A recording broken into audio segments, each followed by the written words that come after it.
Today, we will take a deep dive into the spooky tradition of Halloween and explore the fascinating reasons behind the costumes we wear.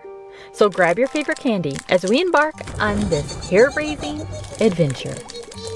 Halloween is filled with pumpkins, trick-or-treating, and of course, costumes. But have you ever wondered why we dress up on this spine-chilling night? Let's find out. Our Halloween costumes have ancient origins traced back over 2,000 years ago to the Celtic festival of Samhain. During this festival, Celts believed that the boundary between the worlds of the living and the dead became blurred.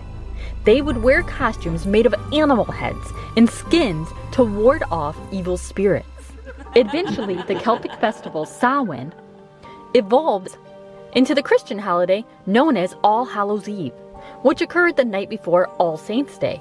On this night, costumed individuals would go door to door, reciting prayers for the souls of the dead in exchange for treats. This practice is believed to be what led to modern-day trick-or-treating.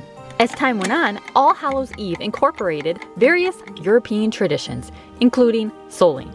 People would go door to door wearing costumes, singing songs, and offering prayers for the deceased in return for soul cakes or small treats.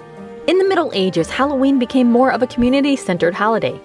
Disguises gained popularity as they allowed revealers to hide their true identities while playing tricks on unsuspecting neighbors.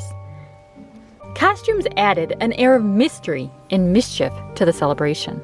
Halloween as we know it today was greatly influenced by early immigrants from Scotland, Ireland, and Wales, who during the 19th and early 20th centuries brought their Halloween traditions to North America.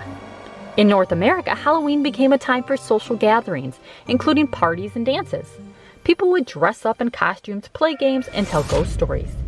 It was a way to bring communities together and celebrate the harvest season. However, Halloween had a mischievous side.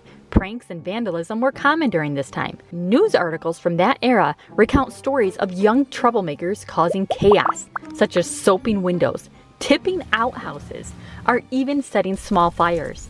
These acts were mostly harmless, but still caused some concern.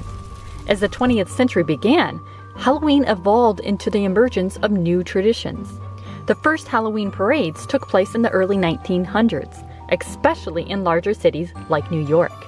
These parades showcased creativity with extravagant costumes and decorated floats.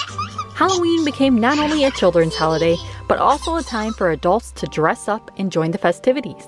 Costumes became more accessible and commercialized. From store-bought outfits to homemade creations, Halloween parties and masquerade balls became popular events for adults, and it allowed them to let loose and have some fun.